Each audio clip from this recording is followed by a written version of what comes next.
नमस्कार, कल 24 मा स्वागत छ। म वीरेन्द्र जैरो। पप्पू नाम जोडिएपछि विकास निर्माणको काम चट यस्तै भएको छ रौतहटमा पनि। पप्पू शिवशंकर जेभी कम्पनी गरुडा रौतहटले ठेक्का सकार गरेको एउटा पुलको अवस्था पनि दयनीय बनेको छ। हजारौं स्थानीयवासीका लागि लाभदायी बन्ने उक्त पुल पप्पू शिवशंकर जेभी कम्पनी गरुडा रौतहटले 25 करोड 36 लाख 24,282 रुपैयाँ 60 पैसामा सकार गरेको थियो। 2073 साल पुसमा सम्झौता भएको उक्त पुल 2077 पुस 14 गतेसम्ममा सक्नुपर्ने थियो, तर नियत नहो नेपाली ठेकेदार कम्पनीहरूको ठग्नै पर्ने, समयमा काम टुङ्ग्याउन नहुने, निर्माण अलपत्र पार्नुपर्ने जस्ता क्रोनिक चरित्र बोकेका नेपाली ठेकेदार कम्पनीहरूको यही नियत र प्रवृत्ति रौतहटको चन्द्रपुर नगरपालिका 3 को गैराटार स्थित चाँदी खोलामा निर्माणाधीन पुलमा पनि देखिएको छ। कोरोना लकडाउन त अहिले ठेकेदारको बहाना बनाउने सजिलो माध्यम नै बनेको छ।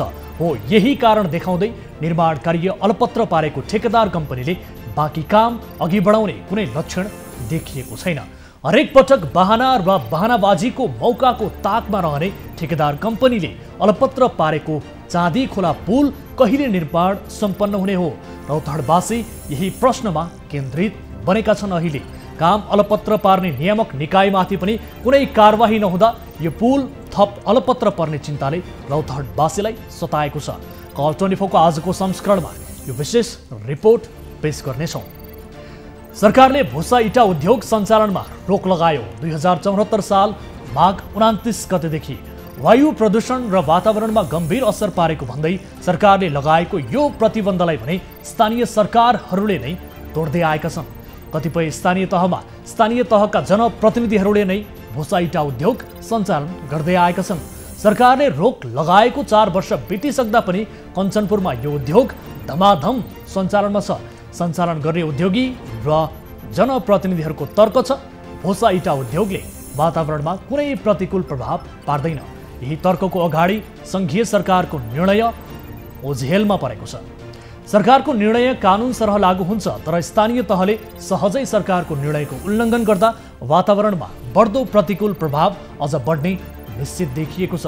कल 24 को आजको संस्करणमा यस सम्बन्धीको विशेष फलोअप रिपोर्ट पनि पेश गर्नेछौँ। यस अलावा तपाईँ दर्शकहरूसँगको प्रत्यक्ष कुराकानीमा हामी जोडिनेछौँ।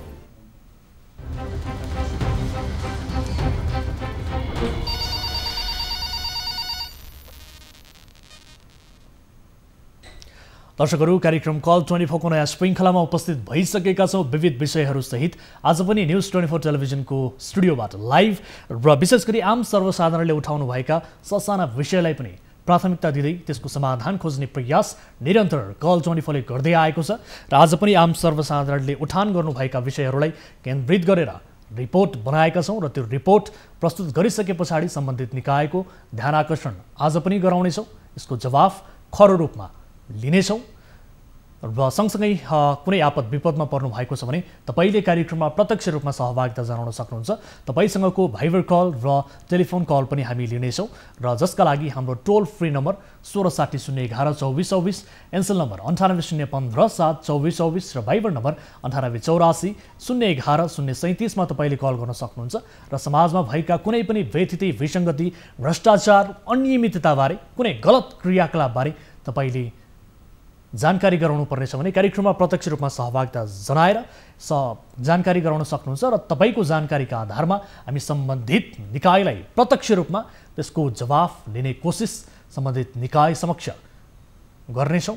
र जसका लागि भने तपाईँले हाम्रो टेलिभिजनको स्क्रिनमा कार्यक्रम अवधिभर यो नम्बर देख्नुहुन्छ, डिस्प्ले भइरहन्छ। कल गर्दा कुनै पनि पैसा लाग्ने छैन। दर्शकबिन भन्दै आजको पहिलो अनि महत्त्वपूर्ण विषयतर्फ यहाँहरूको ध्यान आकर्षण गराउन चाहन्छु। ठेकेदार कम्पनीको चरम लापरवाही, ढिलासुस्ती र बेवास्ताले गर्दा रौतहटको चन्द्रपुर नगरपालिका 3 गैडाटार स्थित चाँदी खोलामा निर्माणाधीन पुल अलपत्र अवस्थामा पुगेको छ। ठेकेदार कम्पनीसँग भएको सम्झौता अनुसार हालसम्म यो पुल सुरु भइसक्नुपर्ने हो, तर निर्माण कम्पनीको लापरवाही र ढिलासुस्तीका कारण पुल अलपत्र अवस्थामा रहेको छ। यस सम्बन्धीको रिपोर्ट केही बेरमा प्रस्तुत गर्नेछौँ। त्यसअघि एकजना दर्शक हामीसँग आफ्नो समस्यासहित जोडिनु भएको जानकारी यति बेला मलाई प्राप्त भएको छ। उहाँसँग कुराकानी गरिहाल्छु, त्यस पछाडि यो विशेष रिपोर्ट यहाँहरू समक्ष प्रस्तुत गर्नेछौँ। नमस्कार, को बोल्दै हुनुहुन्छ, कहाँबाट? हेलो सर, नमस्ते। म स्याङ्जाबाट सन्तोष राणा सर। स्याङ्जाबाट अशोक राणा भन्नुभयो?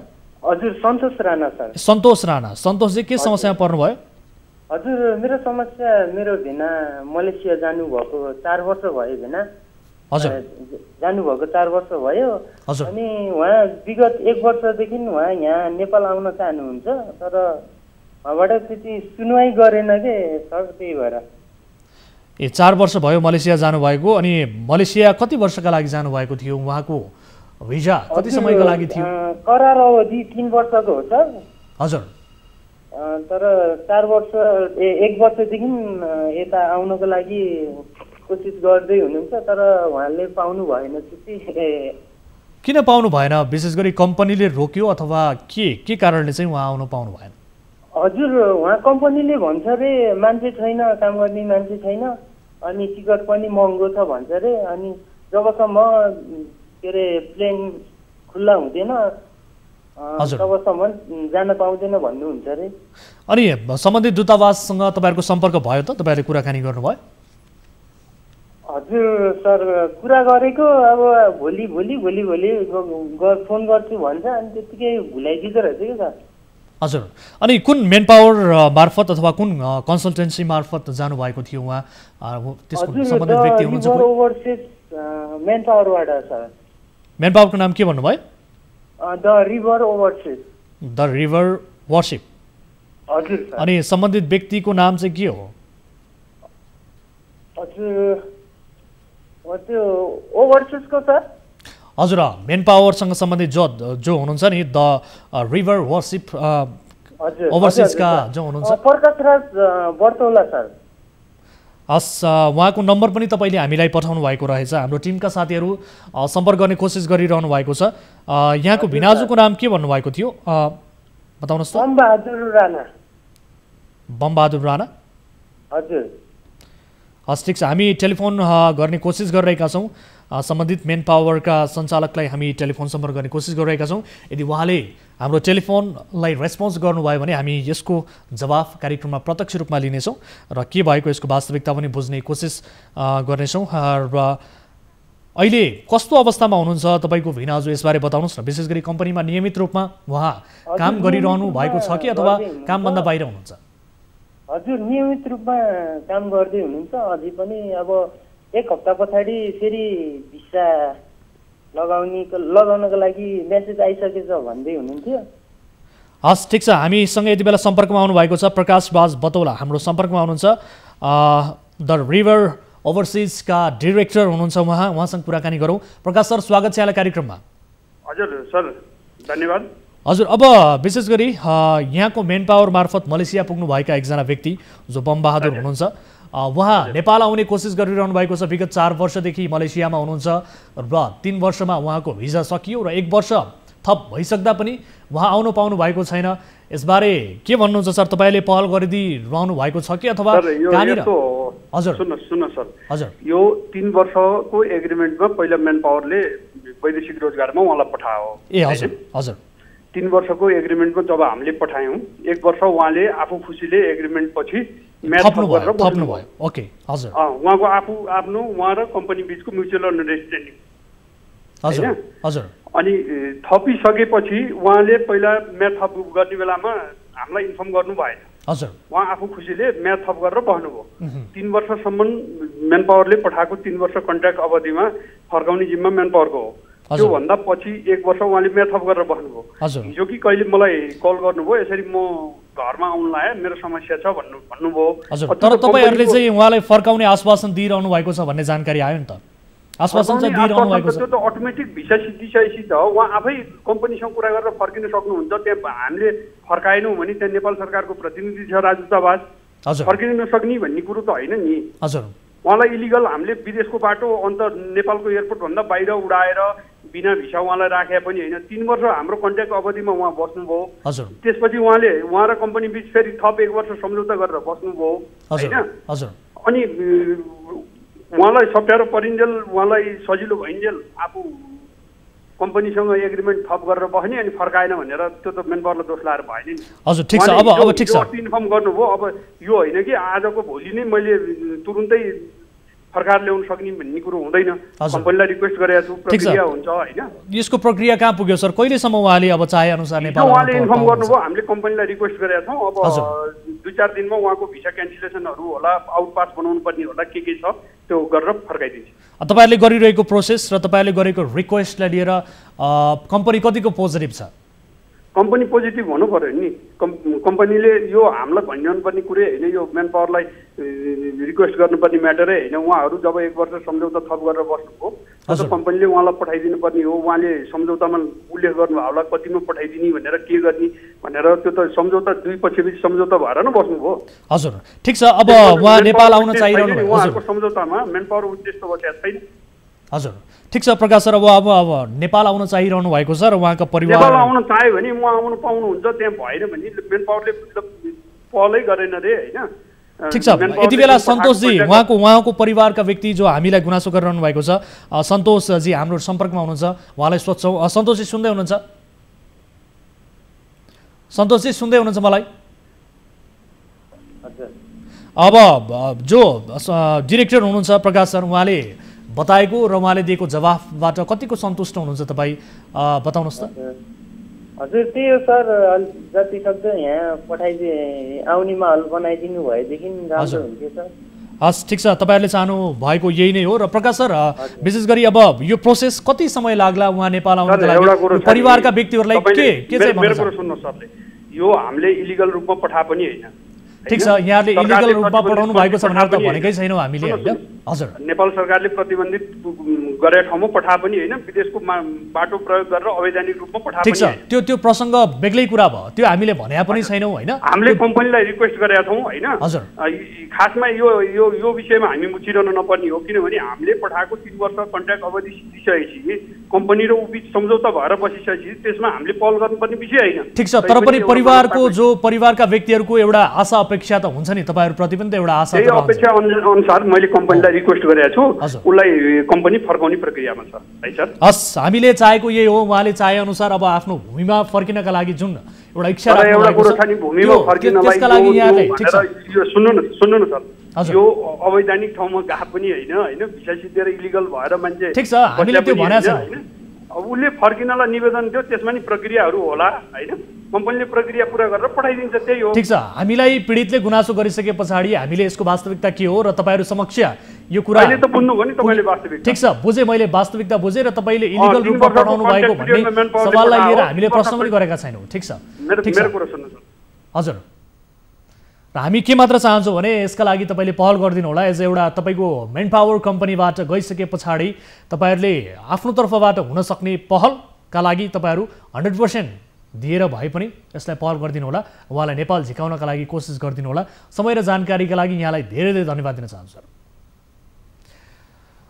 दर्शकबिन, अब आजको अर्को विषयतर्फ यहाँको ध्यान आकर्षण गराउन चाहन्छु। कार्यक्रम कल 24 मा सरकारले खारेज गरेको भोसे इटा उद्योग कञ्चनपुरमा धमाधम चलिरहेको प्रसङ्ग उजागर गरेका थियौँ, जहाँ घरेलु तथा साना उद्योग कार्यालयले भोसे इटा उद्योगलाई बन्द गर्न नसक्दा सयौं भोसे इटा उद्योगहरू अवैध रूपमा निर्बाध सञ्चालनमा छन्।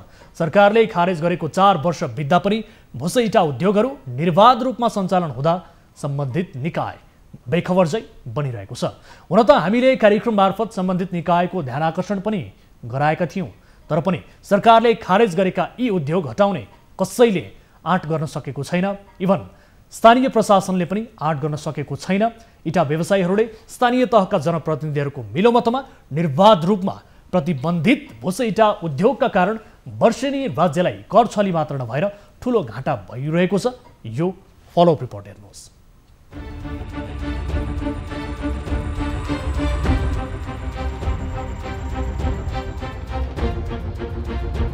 सरकारले भुसा इटा उद्योग सञ्चालनमा रोक लगाएको छ। 2074 साल माघ 29 गते उद्योग मन्त्री सुनिल बहादुर थापाको अध्यक्षतामा बसेको बैठकले भुसा इटा उद्योग खारेज गर्ने निर्णय गर्यो। तर भुसा इटा उद्योग खारेज गर्ने निर्णय भएको 4 वर्ष बितिसक्दा पनि कञ्चनपुरमा भने इटा उद्योग धमाधम चलिरहेका छन्।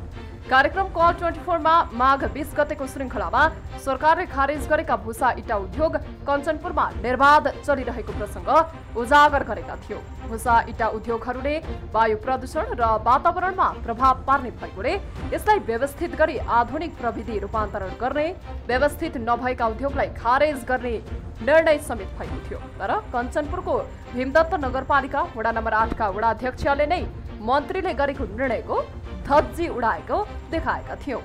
यो एउटा के हुन्छ भन्दाखेरि सर, गभर्मेन्टले अब यो प्रशासन लगाउनु पर्छ सर। प्रशासनबाट चाहिँ यदि ऊ आउँछ, मतलब के यहाँ तपाईँको उसबाट आउँछ भने त्यसलाई तत्कालै मतलब के सर सरकारबाट निर्देशन त आइसक्यो नि सर। सरकारले निर्णय गरिसक्यो बन्द गर्ने, सरकारले निर्देशन दिइसक्यो।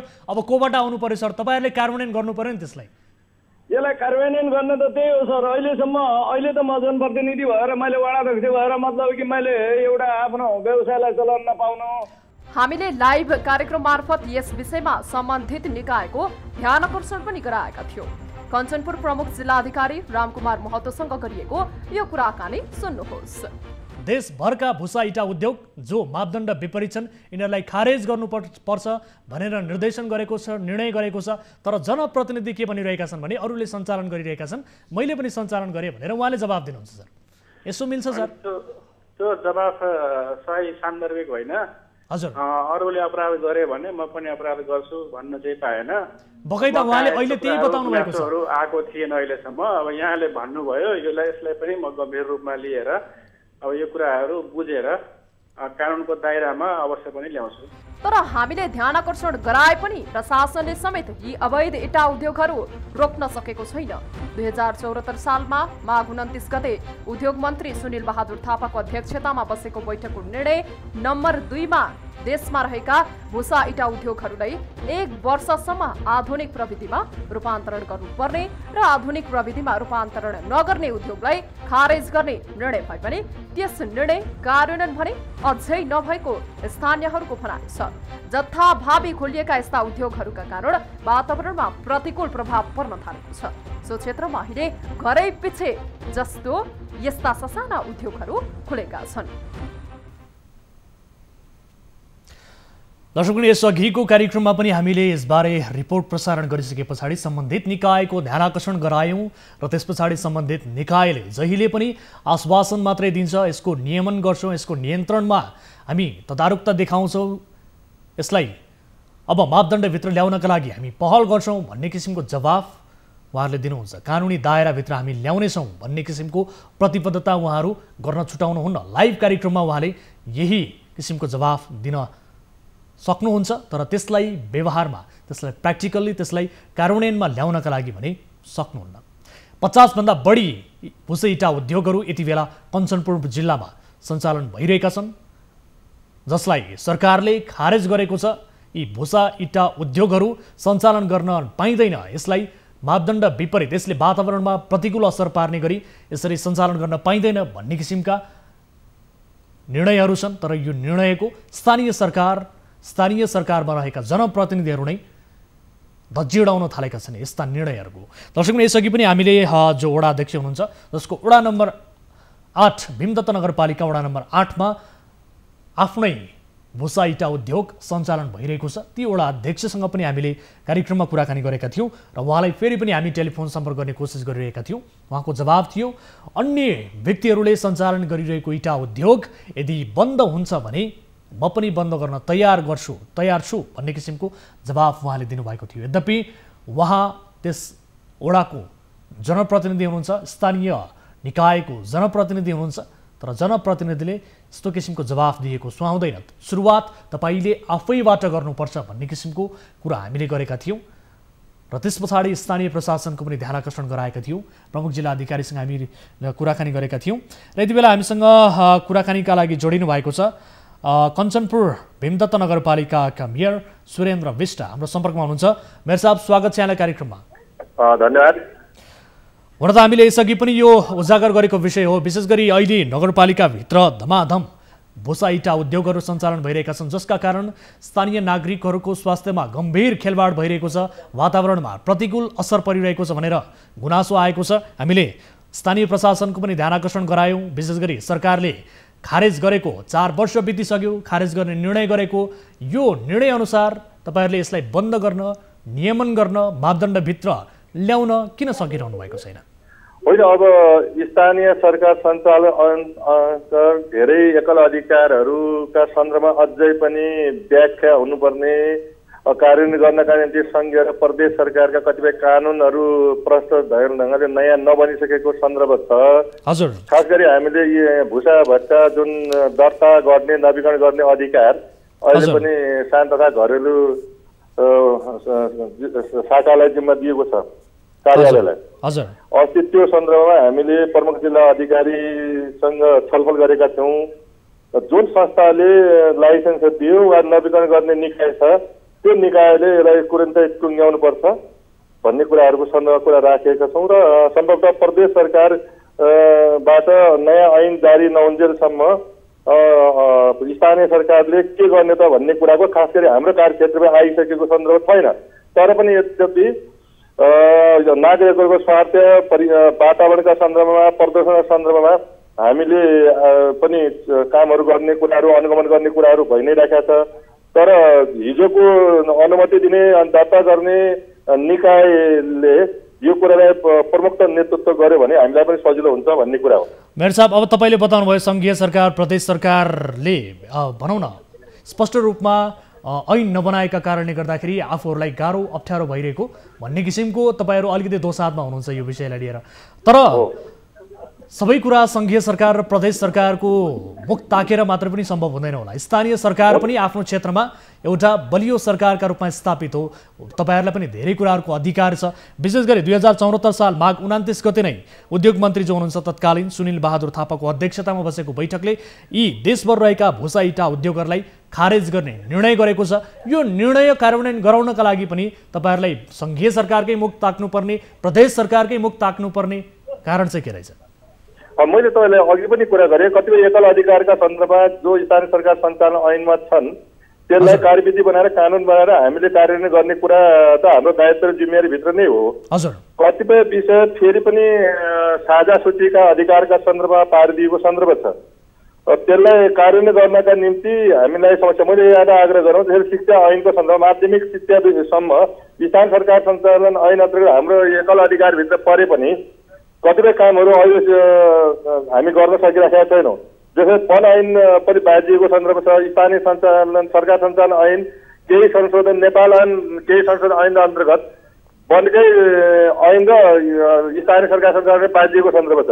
अब यो मेयर साहब एकैछिन मैले तपाईलाई रोकिहालेँ। हिजोको सञ्चालन गरेका निकायहरूले प्रत्यक्ष रूपले हामीलाई सहयोग गर्नुपर्छ। जसरी साना रिक्सा वा टेम्पोहरू दर्ता गर्ने अधिकार स्थानीय सरकार सञ्चालन ऐन अन्तर्गत हामीसँग छ। तर यातायात कार्यालयले अझ पनि त्यसलाई कार्यान्वयन गर्नका निम्ति सहजीकरण गर्न जुन सहयोग हुनुपर्छ सहयोग प्राप्त नभइरहेको मात्रै हो।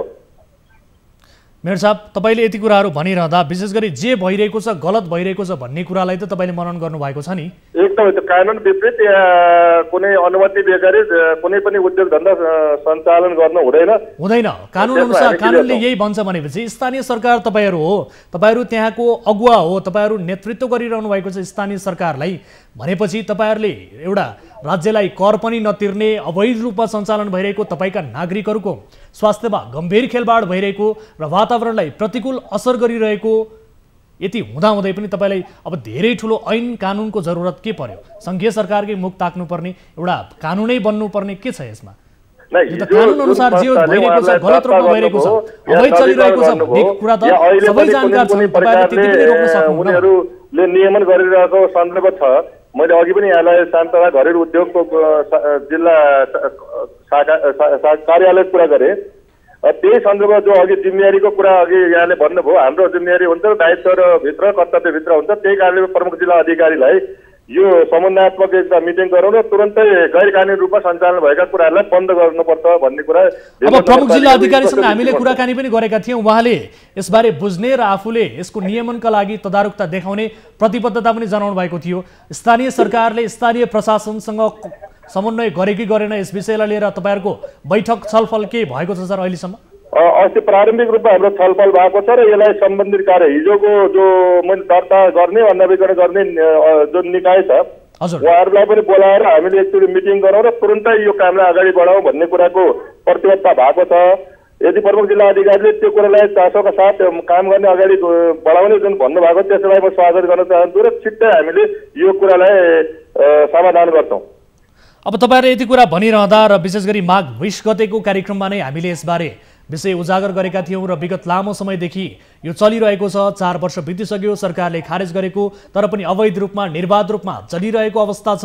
यति हुँदाहुँदै पनि यसबारे तपाईँहरू जानकार हुँदाहुँदै पनि तपाईँहरूले अहिलेसम्म यसलाई हटाउनका लागि अथवा यसलाई भनौँ न एउटा मापदण्ड अनुसार भित्र ल्याउनका लागि र आधुनिक प्रविधिमा रूपान्तरण गर्नका लागि भनेर तपाईँहरूले पहल नगर्नु यो पक्कै पनि एकदमै उदासीन देखाउनु भएको जस्तो प्रश्न हुन्छ। र अर्को कुरा एकपटक सुन्नु होला मेरो साहब, अर्को कुरा वडा नम्बर 8 का वडा अध्यक्षले नै जो हुनुहुन्छ ध्वजबहादुर विष्ट, उहाँले नै आफ्नो भुसा इटा उद्योग सञ्चालन गरिरहनु भएको छ। यसरी जसले रोक्नुपर्ने हो, जसले यो कानुनलाई मान्नुपर्ने हो, जसले कानुनको पालना गराउनु पर्ने हो, तिनै व्यक्तिहरू संलग्न भएका हिसाबले पनि तपाईँहरूलाई अलिकति गाह्रो अप्ठ्यारो भएको हो।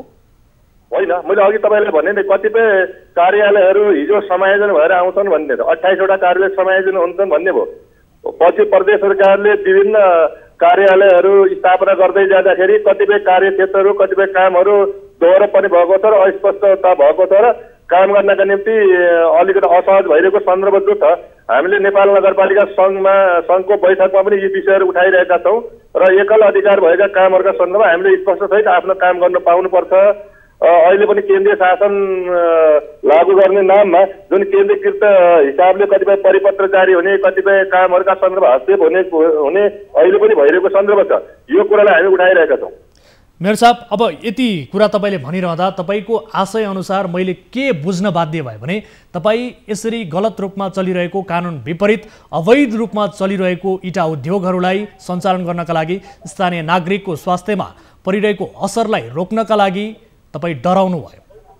एउटा मेयर साहबले तपाईँले चाहिँ सक्नुहुन्न रहेछ, तपाईँले सक्नुहुन्न रहेछ, तपाईँले सक्नुहुन्न। शासन प्रणालीलाई नयाँ ढङ्गले स्थापित गर्दैछौँ, जग बसाल्दैछौँ र कतिपय कामहरूलाई व्यवस्थित गरेर अगाडि बढेको सन्दर्भ छ। नियम र कानुन विरुद्ध कुनै पनि काम हुने कुरासँग डराउनु पर्ने कुनै कारणै छैन।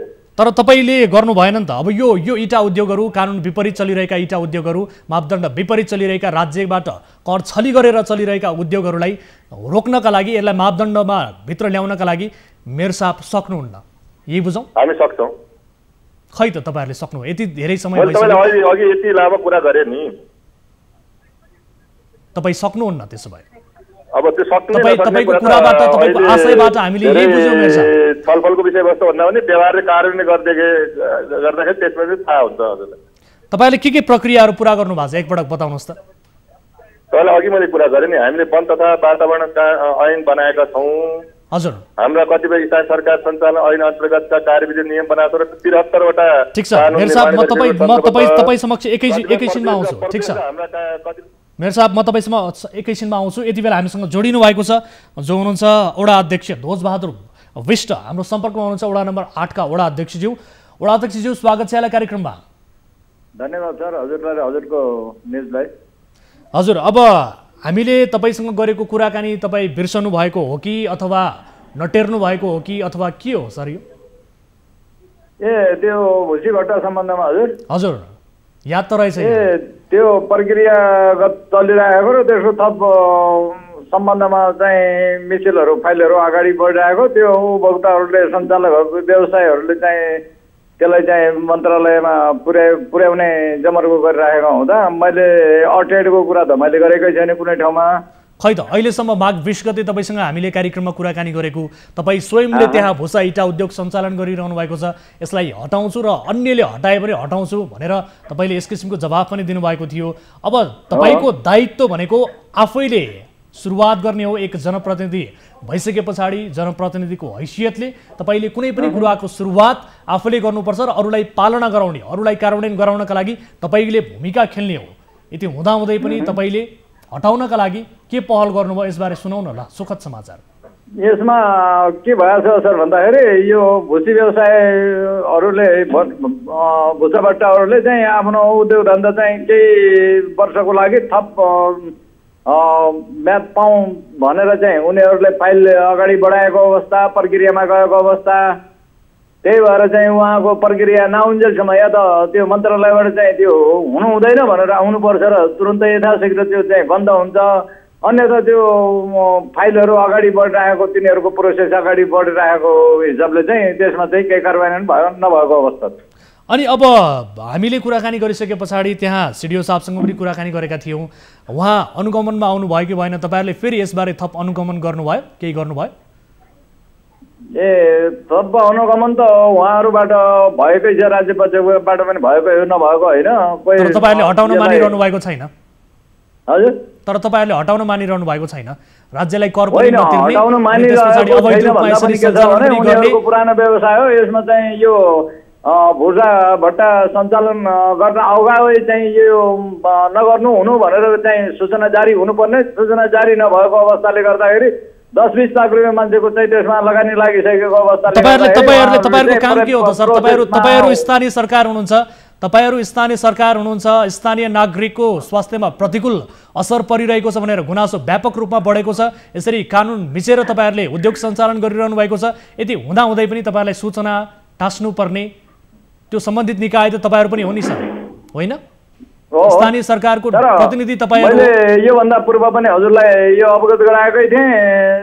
जिल्ला प्रशासन कार्यालय, भीमदत्ता नगरपालिकाको कार्यालय र वडा कार्यालयमा कुनै पनि स्थानीयमा कुनै पनि समाजबाट चाहिँ यसमा के अरे गुनासो नआएको र कसैले मतलब यसलाई रोक्नु तपाईले भनेर हुन्छ, तपाई समक्ष गुनासो नआएको होला, तपाई समक्ष गुनासो आएर पनि तपाईले त्यो गुनासोलाई गुनासोको रूपमा तपाईले सम्बोधन गर्नु नचाहेको हुन सक्छ।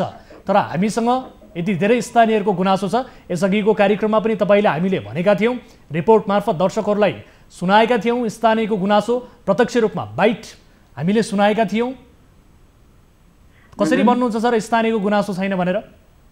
के आधारले सर यसमा कसैले यो वडा कार्यालय, भीमदत्ता नगरपालिकाको कार्यालय मतलब जिल्ला प्रशासन कार्यालयमा चाहिँ स्थानीय उसमा चाहिँ कसैले कहीँबाट कसैको ठाडो उजुरी समेत ठाडो निवेदन समेत नपरेको अवस्था छ। अब तपाईहरु त्यहाँ पहुँचवाला हुनुहुन्छ, तपाईहरुले जति जे गरे पनि तपाईहरु मान्नुहुन्न, तपाईहरु आफै जनप्रतिनिधि हुनुहुन्छ, तपाईहरु आफै यसरी कानुन मिचेर भएको छ।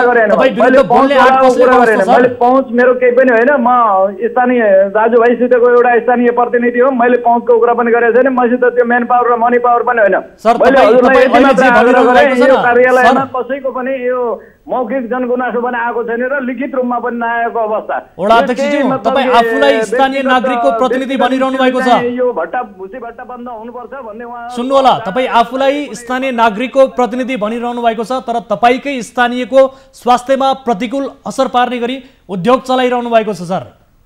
सरकारले खारेज गरेको 4 वर्ष अघि नै यसलाई खारेज गर्नुपर्छ भनेर निर्णय गरेको उद्योग तपाईले चलाइरहनु भएको छ। तपाई के आधारले भन्नुहुन्छ स्थानीयको प्रतिनिधि हो भनेर सर? मैले स्थानीयको प्रतिनिधि त्यही आधारले भनेको छु। यसमा चाहिँ उहाँहरूले मतलब केही दिनका लागि यो हाम्रो चल्न पाउनुपर्छ, हामी पछि चाहिँ यसलाई संशोधन गर्छौँ, यसलाई कार्यान्वयनमा ल्याउँछौँ भनेर उहाँहरूको काम अगाडि बढिरहेको र यसमा कुनै पनि जनप्रतिनिधि, कुनै पनि यहाँको उपभोक्ता, यहाँको स्थानीय दाजुभाइहरूबाट नेपाल अधिराज्यभरमा कमसे कम 400-500 हजार भन्दा माथि इटा भट्टा भएको र एउटा भीमदत्ता नगरपालिकाको कञ्चनपुर वार्ड नम्बर 8 लाई मात्र लिएको अवस्था भनेको एउटा व्यक्तिगत वडा नम्बर 8 मात्र होइन सर। तपाई एक जनप्रतिनिधि भएको हिसाबले तपाईले हामीले सम्पर्क गर्नु सर। सुन्नु होला, कञ्चनपुर नगरपालिका भरि 50 भन्दा बढी यसरी भुसा इटा उद्योगहरू सञ्चालन छन् जसले कानुनले उडाइरहेका छन्, अवैध रूपमा चलिरहेका छन्। सर तपाईलाई हामीले यसर्थ सम्पर्क गर्यौं कि तपाई एक जिम्मेवार नागरिक हुनुहुन्छ, तपाई एक जिम्मेवार जनप्रतिनिधि हुनुहुन्छ, स्थानीयहरूको तपाई प्रतिनिधि हो भनेर तपाई स्वयं आफैले भनिरहँदा यसरी उनीहरूको स्वास्थ्यमा प्रतिकूल असर पार्ने गरी सरकारले खारेज गर्नु भनेको उद्योग तपाईले चलाइरहनु भएको छ। यो कानुन मिच्ने काम तपाईबाट नै भइरहेको छ। एक जिम्मेवार प्रतिनिधि भएका हिसाबले तपाईलाई हामीले सम्पर्क गरेका हौं सर। धन्यवाद सर। मैले कुनै पनि मिथ्या छैन र कुनै कसैको लिखित रूपमा यसमा यो कार्यालय र भीमदत्ता नगरपालिका कार्यालय, जिल्ला प्रशासन कार्यालयमा यसको कुनै कसैबाट उजुरी पनि नपरेको बेहोरा मैले हजुरलाई जानकारी गरेँ। भनेपछि स्थानीय प्रशासनबाट पनि अहिलेसम्म तपाईलाई कुनै त्यस्तो किसिमको पत्र चाहिँ आएको छैन हैन त? पत्र त आयो, पत्र आयो, तपाईलाई अब के चाहियो सर?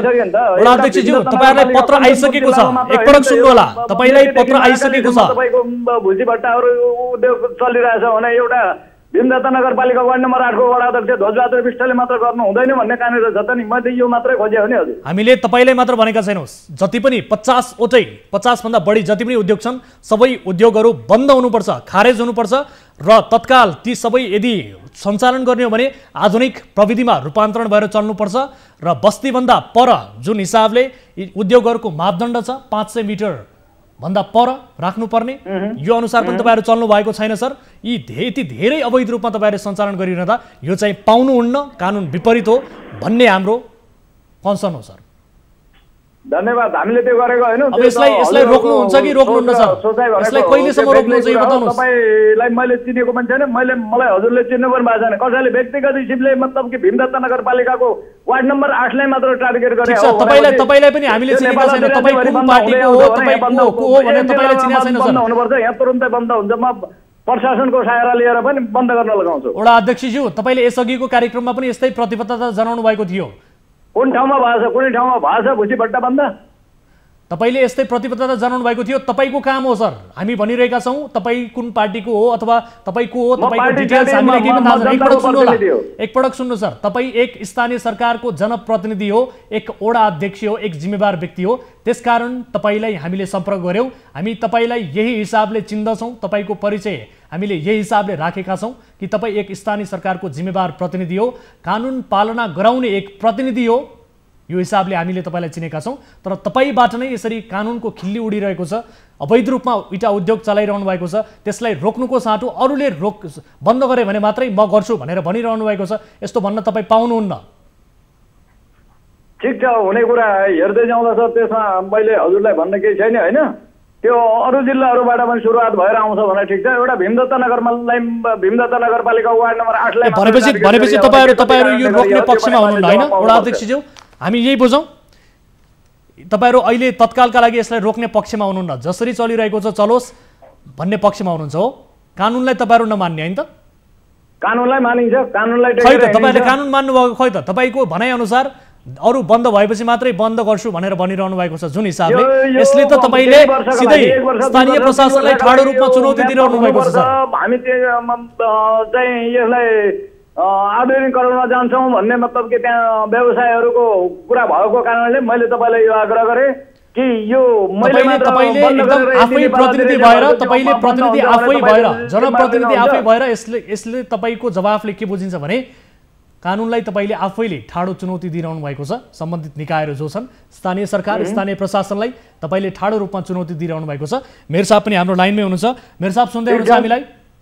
मैले सुन्दैछु हजुर। उहाँले दिनुभएको यो जवाफलाई लिएर स्थानीय सरकारको एक तपाईँ जिम्मेवार व्यक्ति हुनुहुन्छ, ठाडो रूपमा चुनौतीका रूपमा हामीले बुझेका छौँ। अरूले बन्द गरेपछि मात्रै म गर्छु नत्र गर्दिनँ भनेर भन्नुभएको छ। स्थानीय प्रशासनबाट पत्र गएको छ रोक्नका लागि, तर त्यति हुँदाहुँदै पनि त्यसको कार्यान्वयन भएको छैन। एक प्रतिनिधिबाट आएको यो जवाफ, जनप्रतिनिधिबाट आएको जवाफ हामीले कसरी लिने मेयर साहब? तपाईँ एक त्यहाँको उहाँको जवाबको सवाल र उत्तर गर्नुभन्दा पनि कानुन सबैलाई लाग्छ हजुर, नियमनमा सबैले बस्नुपर्छ। र म काठमाडौँ छु, काठमाडौँ फर्किने बित्तिकै प्रमुख जिल्ला अधिकारी र सरकार कार्यालय बोलाएर हजुर तुरन्तै डिसिजन गर्ने कुरा चाहिँ जान्छ। यसलाई रोक्नका लागि तपाईहरुले तदारुकता देखाउनुहुन्छ। रोक्ने मात्र होइन, हाम्रो कन्सर्न रोक्ने मात्र होइन, यसलाई कि त आधुनिक प्रविधि मार्फत रूपान्तरण गर्नु पर्यो, बस्ती भन्दा पर हुनु पर्यो, स्थानीय नागरिकलाई असर गर्नु भएन, वातावरणलाई असर गर्नु भएन, आधुनिक प्रविधिमा रूपान्तरण गर्नु पर्यो, जति पनि मापदण्ड भित्र चाहिँ ल्याउनु पर्यो सर यहाँले। ठिक हो, सबै सरकारवाला कार्यालयहरूसँग छलफल गर्ने। अब चिम्नी भट्टाको सन्दर्भको विषय होला, भुसे भट्टाको सन्दर्भको कुरा होला, वन वातावरण सम्बन्धी जोडिएका कतिपय अन्य सवालका कुराहरू होला नि होइन। हजुर, ती सबै विषयहरूमा छलफल गरेर सम्बन्धित कार्यालयसँग सम्बन्ध र कोअर्डिनेसनमा नगरपालिकाले आफ्नो तर्फबाट गर्नुपर्ने डिसिजन आफूले गर्छ। अरू निकायले गर्नुपर्ने डिसिजन छ भने अरू निकायबाट डिसिजन गराएर हामी यसलाई नियमन गर्छौँ, व्यवस्थित गर्छौँ र जनताको स्वास्थ्यप्रति कुनै पनि सवालमा सम्झौता हुँदैन। हस्, तपाईँले जुन हिसाबले भन्नुभएको छ, अब तपाईँ कहिले फर्किनुहुन्छ सर काठमाडौँबाट? कामको प्रसङ्ग छन्, मैले दिन त अहिले छिट्टै फर्किनुपर्छ। हजुर, फर्किने बित्तिकै तपाईँले यसबारे बुझ्नु होला सर, तदारुकता देखाउनु होला। हामी स्थानीय प्रशासन अस्ति प्रमुख जिल्ला अधिकारी र मेरो बिचमा धेरै विषयमा छलफल भएको थिए। हजुर, यो विषयलाई पनि हामीले तुरन्तै टुङ्ग्याउनु पर्छ र अलिकता हाम्रो मैले अघि पनि तपाईँलाई आग्रह गरेँ, कतिपय कार्यालयहरूको काम गर्ने हिजोको जुन उहाँहरूको नियमित कामहरू थिए त्यो अझै मुक्त हुन खोजेको अवस्था छ। मैले अघि पनि भने नि, मेरो राजस्व सन्दर्भमा चिन्तित हुँदाखेरि घर बहाल कर अनि बहाल कर अहिले पनि स्थानीय सरकार सञ्चालन हो, अन्तर्गत आउनुपर्ने स्थानीय सरकारहरूको आन्तरिक स्रोत हो। अहिले पनि आन्तरिक राजस्व कार्यालयमा बुझाइरहेका सन्दर्भ छ। अब यो दोहोरो भइरहेको छ। यो प्रारम्भिक समय भएको हुनाले पनि यो कतिपय अन्यलता जटिलताहरू हुन्छन् नै। मैले अघि पनि तपाईँको शिक्षाको सन्दर्भको कुराकानी गरेँ। अघि अटो रिक्सादेखि ई रिक्साहरू दर्ता गर्ने अधिकारको सन्दर्भमा सिधै पालिकाहरूको अधिकारको कुरा छ, तर त्यो अझ पनि यातायात कार्यालयमा कामहरू भइरहेको सन्दर्भ छ। यी धेरै कुराहरू हामीले टुङ्ग्याउनु पर्नेछ, तर जहाँ जनतासँग प्रत्यक्ष सरोकार राखेर जनताको स्वास्थ्यसँग प्रतिकूल हुने कुराहरूमा हामी सम्झौता गर्दैनौँ। हस्, यो विषयलाई तपाईँले गम्भीरताका साथ लिनुहोला। तपाईँ फर्कने बित्तिकै तपाईँले भनेअनुसार विभिन्न निकायसँग समन्वय गर्नुहोला र यसलाई तत्काल रोक्नका लागि र यसरी सञ्चालन भइरहेको पाइएको छ तपाईँलाई मैले जानकारी गराएँ। यहाँलाई धन्यवाद। मैले यस्ता जनसरोकारका कतिपय विषयहरू मुद्दाहरू उठान गरिदिनुपर्छ र समयमा नै त्यो कतिपय कुराहरू आउँदाखेरि हामीलाई पनि डिसिजन गर्नुपर्ने हुन्छ। मैले अघि भन्नुभयो नि कतिपय जानकारी आएको छ, म कहाँ अहिलेसम्म पनि कुनै जानकारी आइपुगेको अवस्था भएन होइन। तर पनि आएन भन्नेमा हामीले त्यो नियमित अनुगमन गर्ने आफ्नो कामहरूलाई कर्तव्यहरूलाई छोड्ने कुरा पनि भएन। तर जसरी तपाईँहरूले जनसरोकारका विषयहरू यसरी उठान गरेर सहयोग गरिदिनु भएको छ, अरू विषयहरूमा पनि यहाँहरूको सहयोग रहोस्। जनताका समस्यालाई हामी सम्बोधन गर्ने प्रयास गरिरहन्छौँ। जबसम्म उहाँहरूले गुनासो गर्नुहुन्छ, जबसम्म कुनै पनि विषयको समाधान निस्किँदैन, तबसम्म हामी छोड्दैनौँ। तर सम्बन्धित निकाय, बुझ्नुपर्ने निकाय, स्थानीय सरकार, स्थानीय प्रशासनले त्यसलाई तदारुकता नदेखाएका कारणले समस्या थप उत्पन्न भएको छ। मैले नागरिक समाज, पत्रकारदेखि लिएर विकासका साझेदारहरू सबैको सहयोगको अपेक्षा गर्छौँ। हाम्रो सबैको सहकारी साझेदारीमा यो नयाँ मुलुक, समृद्ध मुलुक बनाउन सक्छौँ, समृद्ध भीमदत्त बनाउन सक्छौँ, सूची भीमदत्तवासी बनाउन सक्छौँ। कतिपय लुकेका इस्युहरू हुन सक्छन्, हाम्रो जानकारीमा नहुन सक्छन्, हामीले जानकारी लिँदा पनि थाहा नहुन सक्छ। त्यस कारण हामी सबैको प्रयत्नबाट नयाँ मुलुक बनाऊ। हस्, यो विषयलाई गम्भीरताका साथ लिनुहोला। हामी यही नै चाहन्छौँ। अहिले पर्टिकुलरली यो विषयमा तपाईँले आफ्नो तदारुकता देखाउनु होला, हामी यही चाहन्छौँ। समय र जानकारीका लागि मेयर साहब तपाईँलाई धेरै धेरै धन्यवाद र सँगसँगै वडा अध्यक्षज्यूलाई पनि म धेरै धेरै धन्यवाद दिन चाहन्छु। दर्शक यति बेला हामीले कुराकानी गऱ्यौँ स्थानीय सरकारका प्रतिनिधिहरू, मेयर साहबसँग कुराकानी गऱ्यौँ जो नगरका अभिभावक हुनुहुन्छ, स्थानीय नागरिकका अभिभावक हुनुहुन्छ। उहाँसँग हामीले कुराकानी गऱ्यौँ र उहाँले बताएअनुसार आफू अहिले काठमाडौँमा छौँ र काठमाडौँमा भएका कारण अब फर्किसके पछाडि स्थानीय प्रशासन, घरेलु लगायत अन्य सम्बन्धित निकायहरूसँग छलफल गरेर यसको निर्क्योरमा पुग्ने उहाँले प्रतिबद्धता जनाउनु भएको छ। र सँगसँगै स्थानीय प्रशासनसँग पनि हामी कुराकानी गर्ने कोसिस गरेका थियौँ। यद्यपि सिडिओ साहब अहिले आफ्नो बैठकमा व्यस्त हुनुहुन्छ, त्यसकारण उहाँले हामीलाई समय दिन सक्नु भएन, उहाँसँग हामीले कुराकानी गर्न सकेनौँ। उहाँसँग हामी आगामी कार्यक्रममा फेरि पनि कुराकानी गर्नेछौँ। अलिकति अन्यलता देखिएको छ र केही चलखेल समेत भएको हामीले महसुस गरेका छौँ। वडा अध्यक्षहरूकै आफ्नै त्यहाँ इटा उद्योग सञ्चालन भइरहेका हिसाबले उहाँहरूले यसलाई हटाउनका लागि तदारुकता नदेखाउनु भएको हो कि भन्ने किसिमको आशंका पनि उब्जिएको अवस्था छ। र यति बेला हामी अर्को विषयतर्फ यहाँहरूको ध्यान आकर्षण गराउन चाहन्छौँ। यो विषयलाई हामी पक्कै पनि फलोअप गर्नेछौँ आगामी दिनमा। भन्दै अर्को विषयतर्फ यहाँहरूको ध्यान आकर्षण गराउँ।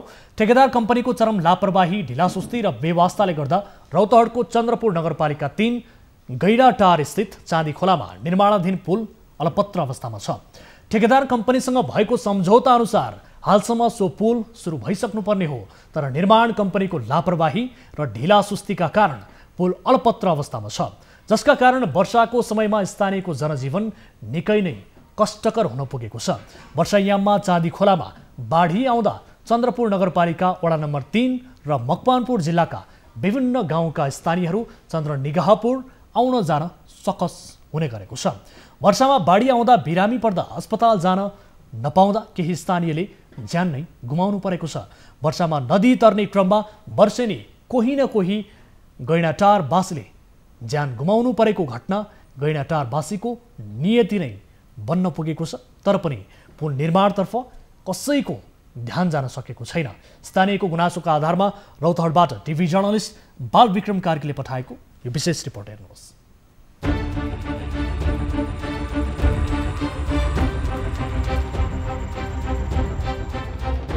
ठेकेदार कम्पनीको चरम लापरवाही ढिला सुस्तीका कारण रौतहटको चन्द्रपुर नगरपालिका 3 गैडाटार स्थित चाँदी खोलामा निर्माणाधीन पुल अलपत्र अवस्थामा छ। पुलको ठेक्का पप्पू शिवशंकर जेबी कम्पनी गरुडा रौतहटले भ्याटसहित 25 करोड 36 लाख 24,282 रुपैयाँ 60 पैसामा पाएको हो। पुलको शिलान्यास 2073 साल पौष 25 गते सोमबारका दिन तत्कालीन भौतिक पूर्वाधार तथा यातायात मन्त्री रमेश लेखकले गरेका थिए। सम्झौता अनुसार सो पुल 2076 साल असार मसान्तसम्ममा निर्माण सम्पन्न गर्नुपर्ने हो, तर सो अवधिसम्म पनि पुल निर्माण कार्य नसकिएपछि पहिलो पटक साधारण खरिद नियमावली 9औं संशोधन अनुसार 1.5 वर्षका लागि म्याद थपिएको थियो। सो अनुसार 2077 साल पुस 14मा निर्माण कार्य सक्नु परेमा सो अवधिमा पनि ठेकेदार कम्पनीले कोरोना, लकडाउन लगायतका विभिन्न बहानाबाजी गर्दै निर्माण कार्य सकेन। फेरि दोस्रो पटक नेपाल सरकारको 2077 साल माघ 11 गतेको निर्णय अनुसार कोभिड-19 को कारण देखाई 6 महिना म्याद थप गरिएको छ, जस अनुसार 2078 साल असार 13 गतेसम्म पुलको निर्माण कार्य सक्नुपर्ने छ। तर पुल निर्माण कार्य भने अझै 40% बाँकी रहेको डिभिजन सडक कार्यालयले जनाएको छ। सो कार्यालयका अनुसार जम्मा 11 वटा स्पान रहेको सो पुलमा हालसम्म 3 वटा स्पानको मात्र काम पूर्ण रूपमा सकिएको, एउटा स्पानको ढलान सकिएको र एउटा स्पानको ढलानको लागि बीम कसिएको छ। अझै पनि 6 वटा स्पानको काम बाँकी रहेको अवस्थामा तोकिएको समयमै पुल निर्माण हुन असम्भव छ। निर्माण कम्पनीले हालसम्म विभिन्न मितिमा गरेर भ्याट सहित 12 करोड 70 लाख 64,839 रकम भुक्तानी भने लगिसकेको छ, तर पुल नबन्दा दुःख पाइरहेको स्थानीयको गुनासो छ। पुलले नहुँदाखेरि धेरैजना कति मोटरसाइकल बग्ने, कति बिरामीहरू चाहिँ अकालमा मर्नुपर्ने र यसपालि साउनतिर एकजना मान्छे पनि बगाएर चाहिँ मृत्यु भयो र यो पुल अहिले धेरै ढिला सुस्ती भएको छ। यही तरिकाले पुल बनायो भने अझै 10औं वर्ष लाग्ने अवस्था छ। अहिले त केही छैन, खोला छैन, त्यतिखेर सजिलो छ। जब खोला आउँछ त्यतिखेर बिरामी भयो भने त्यो अधिकांश अहिले पछिल्लो समय करेन्टका सर्पहरू, गोमन सर्पहरू निस्केका सर्पहरूले टोकेर चाहिँ बिरामीहरू खोलाबाट चाहिँ लान नसकेको अवस्था, सँगसँगै बिरामी हुँदाखेरि बिरामीहरू यहीँ अकालमै मर्नुपर्ने अवस्था, यो ठुलो समस्या हो। त्यस्तै दैनिक रूपमा चाहिँ कृषिजन्य दुधहरू उत्पादन छ, दुधहरू कतिपट्टि चाहिँ हामीले बेच्न पाएको छैनौँ। दुधहरू जमेका छन्, कलेक्सन गरेका दुधहरू चाहिँ जमेर चाहिँ खोलामा फ्याल्नुपर्ने बाध्यता छ। थपिएको म्यादमा पनि पुल नबन्ने छाँटकाँट देखिएपछि स्थानीयले सङ्घर्ष समिति नै बनाएर पुल निर्माण गर्नका लागि दबावमूलक कार्यक्रमहरू गर्दै आइरहेका छन्। उनीहरूले सडक डिभिजन कार्यालय चन्द्रनिगाहपुरमा ज्ञापन पत्र बुझाउँदै पुल समयमा निर्माण गर्न दबाव दिएका थिए। सोही कार्यालयमा स्थानीय सडक डिभिजन कार्यालयका प्रतिनिधि तथा ठेकेदार दयाराम शाह बीच भएको वार्तामा ठेकेदार शाहले 2077 साल मङ्सिर 20 गतेदेखि दैनिक 20 जनाका कामदार लगाएर पुल निर्माण द्रुत गतिमा अगाडि बढाउने र मङ्सिर 30 गतेदेखि थप 20 जना कामदार प्रयोग गरेर समयमै पुल निर्माण गरिसक्ने लिखित प्रतिबद्धता गरेका थिए। तर ठेकेदार शाहले सो प्रतिबद्धता पूरा नगरेको र दैनिक 40 जना कामदारहरूबाट काम गराउनु त परै जाओस्, 4-5 जना पनि नहुने स्थानीयको भनाइ छ। ठेकेदारले म जसरी हुन्छ असारसम्म सिध्याउँछु भन्ने कुराहरू सवालहरू उठायो अनि प्रतिबद्धता पनि जारी गर्यो। अनि सडक बोर्डमा बसेर सडक विभागमा नै बसेर नै इन्जिनियरको नेतृत्वमा बसेर हामीसँग माइन्टेनिङ छ, असारभित्रमा सिध्याउने, यो कामहरू सिध्याउने र यसरी सिध्याउने भनेर निर्णय पनि गरेका छन्।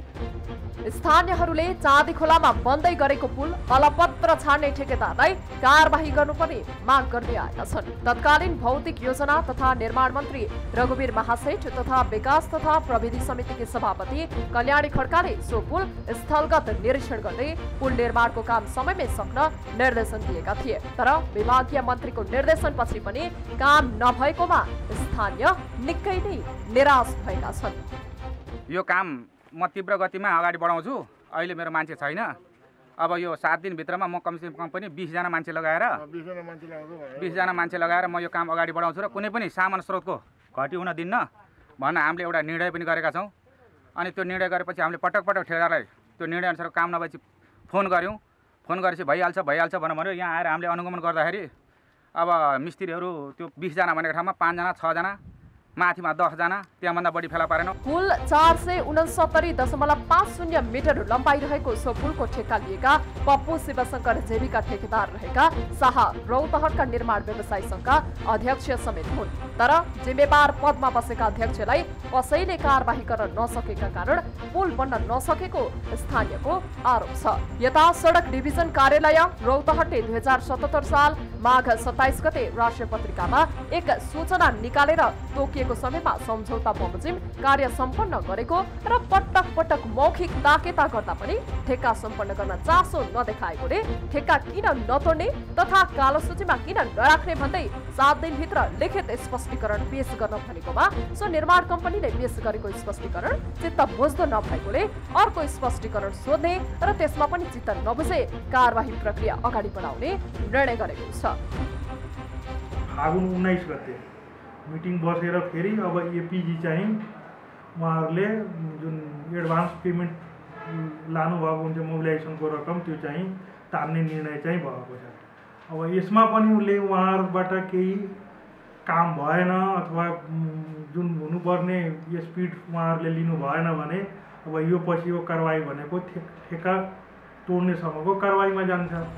ठेकेदारको चरम लापरवाही र सरोकारवाला निकायहरूले विशेष चासो नराख्नाले आफूहरूको पुल माथिबाट चाँदी खोला तर्ने सपना केवल सपना मात्र हुने हो कि भन्ने चिन्ताले स्थानीयहरूलाई सताउने गरेको छ।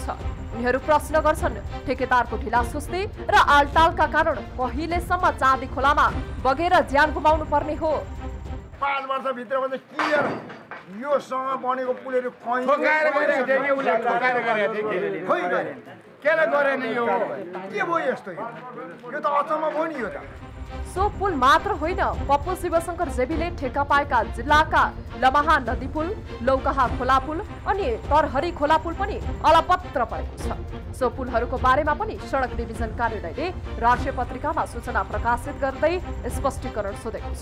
यसरी ठेक्का लिने तर काम भने नगर्ने मनोवृत्ति भएका ठेकेदार र ठेकेदार कम्पनीलाई कारबाही गरी कालो सूचीमा राख्नुपर्ने स्थानीयहरूको माग छ। दर्शकबिन, निर्माण कम्पनीहरूको लापरवाही, ठेकेदार कम्पनीको लापरवाही जति देखाए पनि कम हुने भएको छ। यसबारे हामी थप कुराकानी गर्ने कोसिस गरिरहेका छौँ। यति बेला हामीसँग जोडिनु भएको छ टेलिफोन सम्पर्कमा स्थानीय कमल मोक्तान हाम्रो सम्पर्कमा हुनुहुन्छ, उहाँसँग कुराकानी गर्छौँ। कमलजी, स्वागत छ यहाँलाई कार्यक्रममा। हजुर, नमस्ते। अब विशेष गरी यो पुल निर्माण सम्पन्न भएन भन्ने हिसाबले तपाईँले गुनासो गरिसके पछाडि हामीले रिपोर्ट प्रसारण गरेका छौँ र सम्बन्धित जो ठेकेदार कम्पनी छ, ठेकेदार कम्पनीले यसलाई पछिल्लो प्रतिबद्धता अनुसार दैनिक 20 जना थप कामदार प्रयोग गरेर भए पनि समयमै सक्ने प्रतिबद्धता जनायो। अहिले त्यहाँ निर्माण भइरहेको ठाउँमा कतिजना दैनिक कर्मचारीहरू यो कामदारहरू खटिरहेका छन्, यसबारे बताउनुहोस् न। अहिले कामदारहरू छन्। हजुर, तपाईँले देखे अनुसार कतिजना काम गर्नुहुन्छ र त्यो काम गरे अनुसार कहिलेसम्म सकिएला जस्तो लाग्छ यहाँलाई? के छ अवस्था अहिलेसम्म? सर, त्यहाँको अवस्था हेर्दाखेरि त्यहाँ काम गर्ने कामदार एकजना पनि छैन। कोही पनि आजभन्दा 5-7 दिन अगाडि भने 10-15 जना काम गरिरहेको अवस्था थियो। हजुर, अहिले 5-7 दिन पछाडिदेखि त्यहाँ उनीहरूले अब ठेकेदारले कता खानेको व्यवस्था पनि छैन, उता माल मेटेरियल पनि छैन, हामी किन बस्छ, यहाँ खाने सामानै छैन, ठेकेदारले बेलामा पैसा पनि दिँदैन भनेर उनीहरू सबै आफ्ना घरमा गएको अवस्था छ। हजुर, अब कमलजी, ठिक छ, अब तपाईँहरूले विशेष गरी यो पुल समयमा निर्माण हुनु पर्यो भनेर आवाज उठाइरहँदा विभिन्न अहिले त तपाईँहरूको जुन आशा थियो त्यो आशा निराशामा परिणत भयो र सँगसँगै तपाईँहरूले आक्रोश पनि बेला बेला निकाल्नुपर्ने अवस्था सृजना भएको अवस्था छ। यो अवस्थामा अब पुल निर्माण समयमा नहुनुको कारण तपाईँहरूले के पाउनु भएको छ? के कारणले गर्दाखेरि? किनभने ठेकेदार कम्पनीलाई बेला बेला सम्बन्धित निकायले विभिन्न किसिमका प्रतिबद्धताहरू गराउँदै, लिखित पत्रहरू गराउँदै काम गराउने प्रयास गर्यो, यदि हुँदाहुँदै पनि किन हुन सकेन त? सर, यस्तो छ, अब त्यहाँ हामीले देख्नु पर्दा चाहिँ हामीले हेर्दाखेरि चाहिँ जुन यसमा चरम लापरवाही ठेकेदारको पनि हो। हजुर, त्यसपछि अलिकति जुन सम्बन्धित निकायले पनि त्यसमा अलि चासो लिएको देखिँदैन। हजुर, यदि हामीले पटक पटक जनचासो राखिरहँदा पनि हजुर अब आज सकिन्छ भोलि सकिन्छ यस्तो गरिन्छ उस्तो गरिन्छ हामी हस् ठिक छ एकैछिन होल्डमा रहनु होला हामी तपाईसँग केही बेरमा कुराकानी गर्नेछौँ यति बेला हामीसँग जोडिनु भएको छ जो ठेकेदार हुनुहुन्छ दयाराम शाह हाम्रो सम्पर्कमा हुनुहुन्छ उहाँसँग कुराकानी गर्ने कोसिस गर्छौँ यद्यपि मलाई जानकारी प्राप्त भएअनुसार उहाँ हाम्रो टेलिफोनबाट अहिले छुट्टिनु भएको छ कमलजी बताउनुहोस् अब यो पुलका कारण तपाईँहरूले के कस्तो किसिमको शास्ति पाइरहनु भएको छ यसबारे बताउनुहोस् त दर्शकहरूलाई पुलको बारेमा के भन्नुभयो सर एकचोटि तपाईहरुले यो पुल सम्पन्न नहुँदा पाउनु परेको शास्ति भोग्दै आउनु परेको शास्ति र पीडा बारे अलिकति बताउनुस् न दर्शकहरुलाई सर जब यो पुल यो सम्पन्न नहुँदा त्यहाँको स्थानीयवासीहरुले सर अब जब बर्खा लाग्छ बर्खा लागेपछि अब मान्छे कति भयो ज्यान गइसकेको छ त्यो खोलाले बगेर हजुर मोटरसाइकल बगिरहेछ त्यतिकै गाडी बगिरहेछ त्यतिकै अब गएर इमर्जेन्सी परिया हुन्छ बिमारी अब एम्बुलेन्स जाँदैन मान्छेले बोकेर पार गर्नुपर्ने अवस्था छ त्यो अवस्थामा पनि खोला तर्न सकिँदैन अब सबभन्दा बढी आवश्यकता भनेको डेलिभरी केस महिलाहरूको लागि हो अब त्यस्तो इमर्जेन्सीमा सर यति अब वास्तवमा अब चन्द्रपुर र गैँटार भनेको नजिकै परेको स्थान भए पनि त्यो पुलको कारणले गर्दा कतिपयको ज्यानै गइरहेको अवस्था छ हामीले यति चरम आपत्ति भोग्न परिरहेको सर यसमा त सीमा नै छैन हजुरले प्रत्यक्ष स्थलमा आएर हजुरले अवलोकन गर्दा पनि हुन्छ अनुगमन गर्दा पनि हुन्छ हामी स्थलगत रूपमै पुगेका छौं विशेष गरी हाम्रा टिभी जर्नलिस्टले त्यहाँबाट रिपोर्ट पठाउनु भएको छ हजुर अब यति धेरै लापरवाही हुँदा हुँदै पनि यहाँले बताए अनुसार सम्बन्धित निकायले पनि देखाउनु पर्ने तदारुकता नदेखाएका कारण र जसका कारण ठेकेदार कम्पनीलाई लापरवाही गर्न र थप यसमा ढिलासुस्ती गर्नका लागि अझ बढी थप बल पुगेको छ भन्ने स्थानीय तपाईहरुले पनि बुझ्नु भएको छ तपाई सबै स्थानीयको प्रतिनिधित्व गर्दै हुनुहुन्छ यति बेला र तपाईहरु सम्बन्धित निकाय समक्ष पुग्दा विशेष गरी डिभिजन सडक कार्यालय समक्ष पनि तपाईहरु पुग्नु भयो होला उहाँको जवाफ के छ यो विषयलाई लिएर अब सडक डिभिजनले हामीले के भएको भने अब यो ठेकेदार एकचोटि हामीसँग सल्लाह भयो अब यसको ठेका नै खारेज गरेर अब नयाँ प्रक्रियामा जानुपर्छ भन्ने कुरा पनि हामीले डिभिजनसँग कुरा गरेका थियौँ हजुर अनि गरिसकेपछि अब ठेकेदार आयो ठेकेदार आइसकेपछि म यो असारसम्ममा म सर्जरी सम्पन्न गर्छु भन्ने कुरा उनले एउटा वचनबद्धता गर्यो त्यो वचनबद्धता हामीसँग पनि छ हजुर अब भएपछि अब 11 पहियाको पुल छ सर अहिले भर्खर 3 पहिया बनिसकेको छ अझै 7 वटा पहिया बाँकी छ त्यो अब गएर 5 वर्षमा त 3 पहिया बनाएको छ भने अब 3 महिना भित्रमा त्यो 7 पहिया बन्छ भन्ने हामीलाई विश्वास छैन सर हैन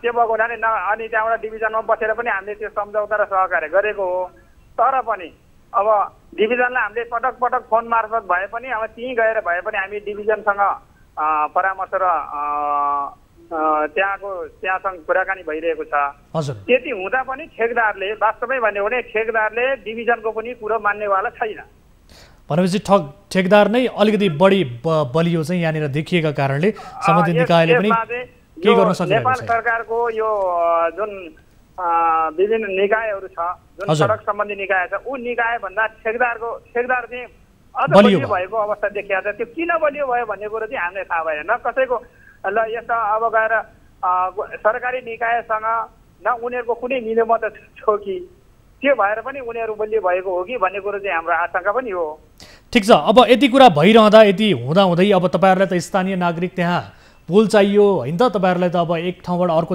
ठाउँमा जानका लागि र सँगसँगै बेला बेला बाढी आइरहेको बेलामा चाहिँ त्यहाँ स्थानीय नागरिकहरूले ज्यान गुमाउनु पर्ने अवस्था छ अस्पताल जानका लागि पनि पुल हुनुपर्ने अवस्था छ अब तपाईहरु चाहिँ के गर्ने योजनामा हुनुहुन्छ त तपाईहरुको मनस्थिति के छ अहिले यसबारे बताउनुस् न तपाईहरुको योजना चाहिँ के छ ठेकेदारको लापरवाही चरम रूपमा बढिरहेको छ सम्बन्धित निकायले चासो देखाइरहेको छैन पुल बन्नुपर्ने समयमा नबन्ने देखिएको छ बनेको छैन अब तपाईहरु के गर्ने योजनामा हुनुहुन्छ अब सर अब हामी त अब बर्खा पनि लागिसकेको छ पुलको चाहिँ अब चरम लापरवाहीले पुल बनिरहेको अवस्था पनि छैन हजुर अब हामी यो छिटोभन्दा छिटो यो पुल सम्पन्न गर्नलाई जस्तोसुकै कदम चाल्न पनि हामी तयारी भइसकेका छौँ हजुर अब हामी अब सडक डिभिजन अब घेराउ गर्नुपर्छ या ताला लाउनुपर्छ या ठेकेदारलाई घोक्र्याएर कानुनमा ल्याउनुपर्छ या हामीले अब महेन्द्र राजमार्ग जाम गर्नुपर्छ के गर्नुपर्छ त्यो हरेक पुल बन्नको लागि कुन कदम चाल्दाखेरि उपयुक्त हुन्छ त्यो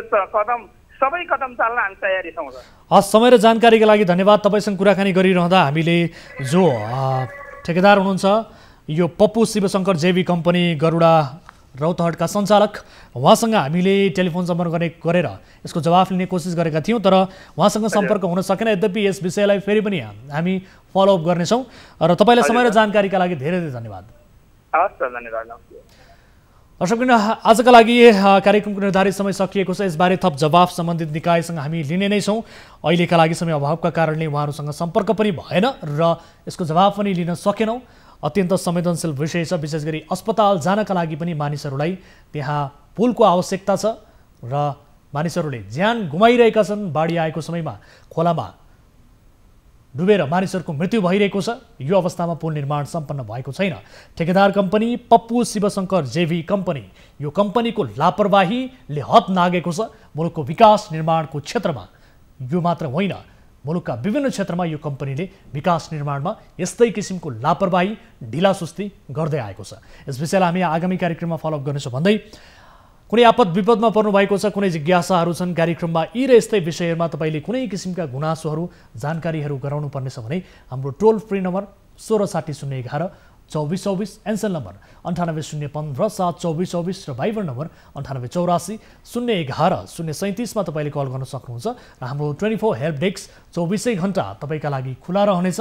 हाम्रो टिभी जर्नलिस्टहरूले, हाम्रो टिमका साथीहरूले यहाँहरूको समस्या, यहाँहरूको जिज्ञासालाई बुझ्ने कोसिस गर्नुहुनेछ र त्यसको समाधानका लागि हामी कोसिस गर्नेछौँ भन्दै आजका लागि कार्यक्रमबाट बिदा हुन्छौँ। हामी निरन्तर न्युजमा छौँ। नमस्ते।